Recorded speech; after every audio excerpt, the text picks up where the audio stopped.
Welcome back to the Digimaster training video series, helping you get to know your Digimaster DVR. In part 4, we'll take on networking and our remote agent client software. Let's get started by pressing the setup button on the front panel of the DVR. Or if you're using a USB mouse, you can right-click anywhere on the screen and select Setup. Once you log on, select the System Setup menu. Choose System, and then the Network menu. You are looking at the Network Setup menu. This will configure all of our networking options.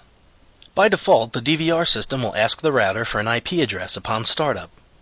This function is called Dynamic Host Control Protocol, or DHCP.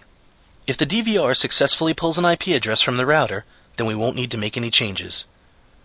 If the address shown in the network menu is 127.0.0.1, this is a loopback address. It tells us that the DVR failed to pull an IP address from the router. At this point, we should double check to make sure that our DVR is physically connected to the network. If you find that the DVR was not connected to your network, make this connection and then reboot the DVR to try again. Upon reboot, the DVR will attempt once again to pull an IP address from the router. If you verify that the connection is good and the DVR still does not pull an IP address, we're going to need to go in and manually set an IP for this DVR. Not just any IP address will work. We need to give it one that matches the rest of the devices on your network. A good way to check this out is to go to any PC on the LAN and use ipconfig to find out what the IP addressing scheme is for your network. First click Start and then Run. In the open box, type CMD. This will access a command prompt. From the command prompt, type ipconfig /all and hit Enter. It will come back to you with a listing of all the networking information from your PC. The key thing that we're looking for here is the IP address. If there's more than one IP address field in the ipconfig, we're looking for the one that's under the Ethernet adapter. In this case, the IP address for the PC is 192.168.1.100. Based on this number, I know that my network uses IP addresses with 192.168.1.something. The router's address is also shown here as the default gateway, 192.168.1.1.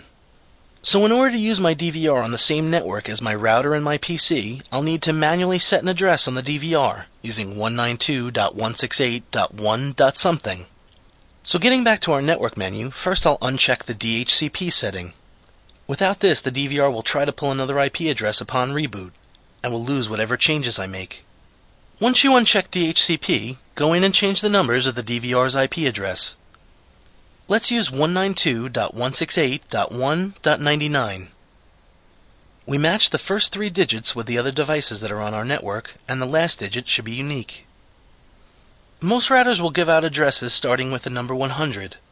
Choosing 99 puts us under the DHCP range of most routers. Chances are that nothing else on your network will have already been assigned that number. If you're intending to connect to the DVR remotely over the internet, you'll also need to enter a default gateway. Use the router's IP address, which in this case is 192.168.1.1. Unfortunately, you can't key in the IP address using your channel buttons.